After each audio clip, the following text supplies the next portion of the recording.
depravado, pervertido, desviante, degenerado. Nenhum desses adjetivos são o bastante para descrever a tamanha desumanidade do serial killer Albert Fish. Mas como se não bastasse os crimes horríveis que ele cometeu, Albert Fish ainda enviava cartas insultuosas às famílias das vítimas, nos fazendo questionar que tipo de ser humano horrível ele foi. Hamilton Howard Albert Fish nasceu em 19 de maio de 1870 em Washington, nos Estados Unidos. Seu pai tinha 75 anos quando Fish nasceu, sendo 43 anos mais velho que sua mãe. O velho morreu quando Albert tinha apenas 5 anos, e por sua mãe não ter condições de cuidar dos filhos sozinha, junto de seus irmãos, Albert Fish foi enviado para um orfanato. No orfanato, Albert foi submetido a espancamentos impiedosos por parte de outros meninos e também por parte de membros da equipe que trabalhava no local. A dor física das surras e chicotadas, com o passar do tempo, começaram a lhe dar uma espécie de prazer sexual. Segundo ele mesmo, durante as surras, ele tinha ereções. Fato é que Albert passou 4 anos no orfanato. Quando ele tinha 9 anos, sua mãe conseguiu um emprego e levou seus filhos de volta para casa.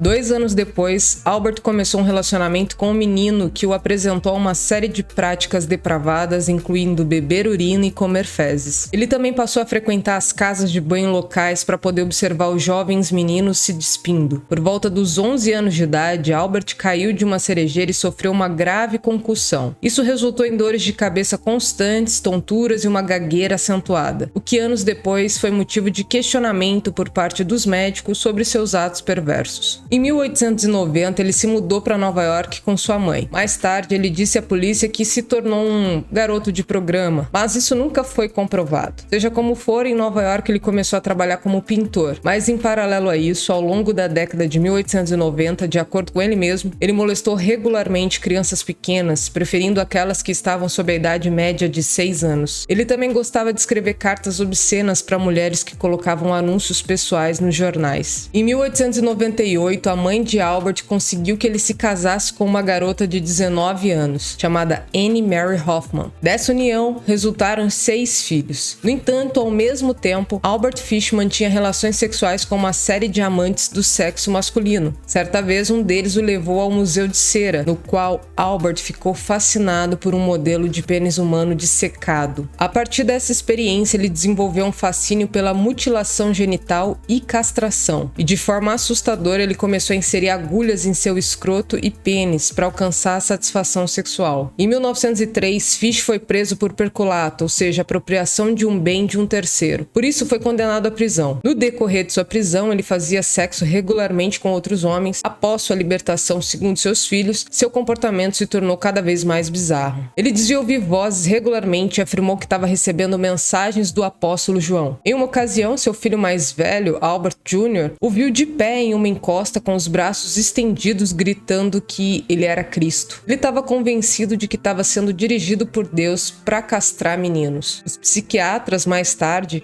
o diagnosticaram com uma condição conhecida como mania religiosa. As crianças também contaram ter visto o pai se flagelando nas costas com uma faca cravejada de pregos por inúmeras vezes. Em 1910, Fish diz ter começado um relacionamento sexual com um deficiente intelectual de 19 anos, chamado Thomas Cadden. Mas, na verdade, Cadden era incapaz de consentir com qualquer atividade que ocorreu. Portanto, Fish estava cometendo um crime. Na época, Fish estava trabalhando em outra cidade e levava Cadden para seu quarto. Por lá, os dois se envolviam em atos sexuais sadomasoquistas. Ao longo de um período de dias, esses atos se tornaram mais como tortura a Cadden, com Fish infligindo a diversos tipos de dor. Em dado momento, ele levou Cadden para uma antiga casa da fazenda com a intenção de matar o menino e dissecar seu corpo. No final, ele simplesmente decidiu cortar o pênis do menino pela metade. Sobre o ato, posteriormente, Albert Fish disse: "Nunca esquecerei seu grito, ou ainda o olhar que ele me deu." Por fim, ele decidiu não matar o menino. Em vez disso, Fish limpou e enfaixou o pênis do menino, deixou $10 com ele e voltou para casa sozinho. Em 1917, a esposa de Fish o deixou por outro homem. Albert ficou com 6 filhos para criar. De acordo com Albert Fish, Anna levou praticamente todos os bens que a família possuía. A partir desse ponto, a sua paranoia assumiu novas dimensões. Certa vez, seus filhos o encontraram enrolado no tapete. Ele pedia para as crianças bater-lhe nas nádegas como sua pá cravejada de pregos. Foi também nessa época que Albert Fish começou a experimentar o canibalismo. Ele começou comendo carne crua, que ele também servia para as crianças, porém rapidamente começou a experimentar carne humana. Em 1919, Fish intensificou sua atividade criminosa, sequestrando, abusando e assassinando meninos dentro e ao redor da área de Washington. De modo geral, suas vítimas eram crianças negras ou com algum distúrbio intelectual. Isso porque, segundo ele, a polícia da época estaria menos inclinada a perseguir os desaparecimentos dessas crianças. Ele desenvolveu a habilidade de atrair crianças pequenas, oferecendo presentes e parecendo ser extremamente gentil e lisonjeiro para com elas. O sequestro fracassado ocorreu quando ele convidou 2 meninos para o seu apartamento, oferecendo-lhes um almoço. Enquanto ele preparava comida, os meninos esperavam em seu quarto. Eles começaram a brincar e viram que embaixo da cama tinha um cutelo, uma serra e uma faca. Um kit chamado pelo próprio Fish de Instrumentos do Inferno. Assustados, os 2 garotos saíram correndo, passando por Fish e saindo porta fora do apartamento. Fish começou a ser investigado quando, sem saber, ele sequestrou e assassinou Francis McDonald, filho de um policial. O menino de 8 anos estava jogando bola na rua com 4 amigos, quando Fish, que estava rondando por horas, o chamou. Quando seus amigos se viraram para ver onde Francis estava, ele e o estranho haviam desaparecido. Quando Francis não voltou para casa, como de costume, seu pai partiu para encontrá-lo. Depois de vasculhar o bairro e questionar os outros meninos, ele continuou ouvindo sobre um tal velho de cabelos grisalhos que estava ali rondando o local. Rapidamente, o policial telegrafou para a sede da polícia e no dia seguinte uma busca massiva já estava em andamento em toda a State Island. Eventualmente, o corpo de Francis McDonald foi encontrado por 3 escoteiros sobre uma pilha de galho e folhas em uma propriedade rural. Todas as roupas abaixo da cintura da criança foram arrancadas de seu corpo. No dia seguinte, o caso recebeu a mais alta prioridade, com 250 policiais designados para ele. A autópsia do corpo de Francis revelou que ele estava comendo passas pouco antes de sua morte. A polícia então concluiu que essa deveria ter sido a isca que o assassino usou para atrair o garoto. O péssimo estado do corpo fez com que o legista também acreditasse que o agressor não poderia ter sido um homem idoso, como os meninos disseram. Isso devido ao alto grau de dano físico causado na criança. Acontece que a histeria varreu o estado e todos os dias diversos relatos chegavam à polícia sobre alguns avistamentos de um tal Homem Cinzento, o que posteriormente tornou-se uma espécie de apelido para Albert Fish. Nas semanas que se seguiram à descoberta do corpo da criança, dezenas de homens foram interrogados e vários foram presos, porém depois liberados. A mãe do menino morto fez um apelo desesperado ao público, pedindo a todos ajuda para pegar o monstro que matou o pequeno garoto. Em 25 de maio de 1928, Edward Budd, de 18 anos, colocou um anúncio classificado de uma linha no jornal New York World,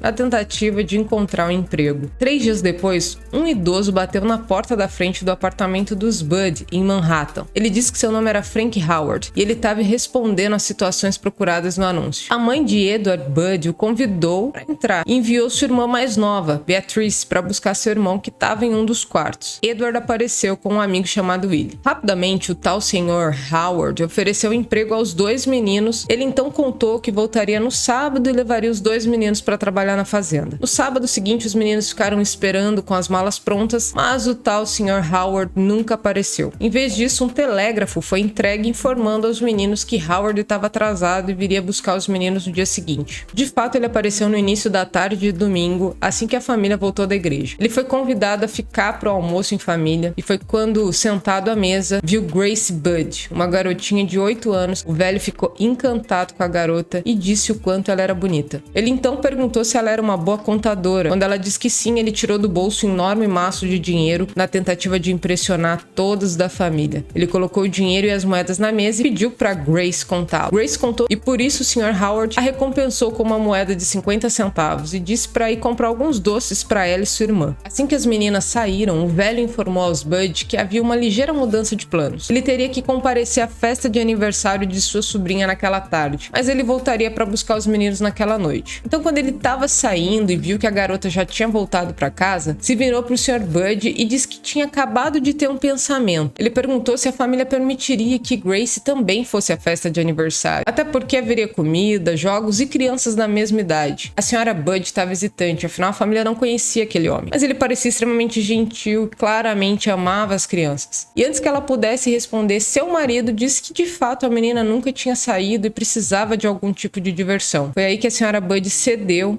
e concordou que o homem a levasse para a festa. E foi assim que a jovem Grace Budd saiu pela rua com um homem cinzento. A senhora Budd parou na porta e assistiu até os dois virarem a esquina. Essa foi a última vez que ela viu sua filha. Os Budd esperavam cada vez mais alarmados que o Sr. Howard voltasse com Grace. Acontece que o domingo acabou e agora já era segunda-feira. A senhora Budd estava histérica de preocupação. Edward correu às pressas para a delegacia mais próxima para informar que sua irmã estava desaparecida. O sequestro da menina foi notícia em todo o país. O caso foi único, pois toda a família Budd conseguiu detalhar fisicamente como era o tal Sr. Howard. Sendo assim, milhares de panfletos foram impressos com uma descrição detalhada do homem, acompanhados por uma foto de Grace. Como esperado, houve uma onda de falsos avistamentos e pistas que não levaram a lugar algum. Mas então um dia, um escritório de telégrafo onde Howard havia enviado o telégrafo para os Budds foi identificado. Uma busca intensa naquela área encontrou uma pista. Uma cesta de alimentos que Howard havia deixado na casa de Budd foi identificada e o homem que o vendeu para Howard foi rastreado. A partir disso, deduziu-se que o sequestrador era um residente do Yestle Harley, mas a partir daí a pista também esfriou. Foi quando em setembro de 1930 houve uma ruptura no caso. A polícia prendeu um homem de 66 anos chamado Charles Edward pelo crime. Charles Edward foi mantido sob custódia por 3 meses e meio depois de levado a julgamento, apesar de ser considerado inocente. Em novembro de 1934, os pais de Grace receberam uma carta de Albert Fish, porém sem sua assinatura, é claro, que detalhava o que ele havia feito com a pequena garota. Os detalhes são muito sórdidos para comentar aqui. A polícia conseguiu comparar a caligrafia da carta que a família de Grace recebeu com a nota do telégrafo que eles haviam recuperado anos antes. Ficou óbvio que elas foram escritas pela mesma pessoa, mas não foi a carta em si que finalmente revelou Albert Fish, mas sim o envelope em que ela estava. Isso porque, impresso no verso do envelope, foram escritas as iniciais NYPCBA.